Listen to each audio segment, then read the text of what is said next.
Монгол Улсын гадаад харилцааны сайд цогтоотын урилгаар манай улсад дайлчилж байгаа бүгд найрамдах хятад ард улсын төрийн зөвлөлийн гишүүн гадаад хэргийн сайд Ноён Ваныг Монгол Улсын их хурлын даргын хуралд хүлээн авч уулзлаа.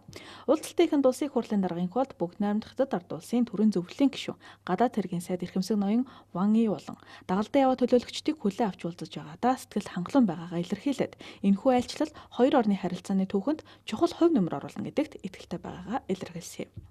Монгол улс бүгд найрамдах хятад ард улсын хооронд тогтоосон иж бүрэн стратегийн түншлэлийн хүрээнд олон салбарт бүх хил чиглэлээр харилцаа хамтын ажиллагаа сүүлийн жилүүдэд өргөжин тодорхой үр дүнгээр баяжиж байгаад мөн сэтгэл хангалуун байгаагаа хэлсэн юм.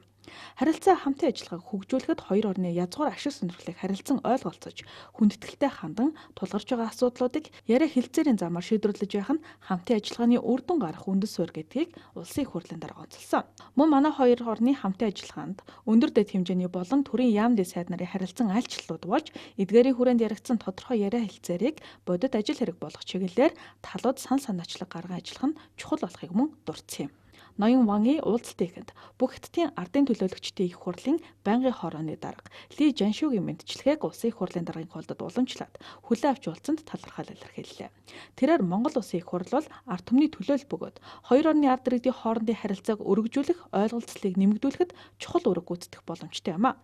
Хоёр улсын ард түмэн хоорондын харилцан ойлголцол нэмэгдэн найрсаг харилцаа бэхжсэн тохиолдолд бүгд найрамдах хятад ард улс болон Монгол улсын харилцаа хамтын ажиллагааны тогтвортой хөгжлийн том төлөвлөгөө болох нь лавтай. Бүгд найрамдах хятад ард улс бусад улс оронтой эрхтэж харилцах зарчмыг баримталдаг гэлээ.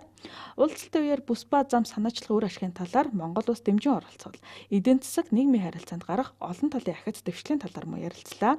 Мөн бүс ба зам санаачлагын анхаарч байгаа нэг чухал салбар бол байгаль орчны асуудал бөгөөд бүгд найрамдах хятад ард улсын төрийн зүгээс ногоон хөгжлийг дэмжсэн бодлогуудыг хэрэгжүүлж байгаа талаар мөн дурдсан. Түүнчлэн Монгол улсын санаачлагыг дэмжин оролцсноороо экспортоо нэмэгдүүлэх, нэмийн өртөө шингэсэн бүтээгдэхүүн үйлдвэрлэх, бүх төрлийн үйлдвэрлэл хөгжих болцоо бүрдэх ач холбогдолтой болохыг ч мөн Ноён Ваны хэлсэн үгэндээ онцолсон юм. Уулзалтын төгсгөлд эх хонд тохиох хоёр орны хооронд дипломат харилцаа тогтоосны 70 жилийн ойг хамтын ажиллагаагаа өргөжүүлж, үр дүнд хүргэсэн далаацтай амжилтаар угтах, цаашид хоёр орны харилцаа хамтын ажиллагааны шинэ хуудас нээгдэх, ач холбогдлыг анхаарч тэмдэглэн өнгөрүүлэх нь зүйтэй гэдэгтээ санал нэг байгаагаа хэлсэн юм а.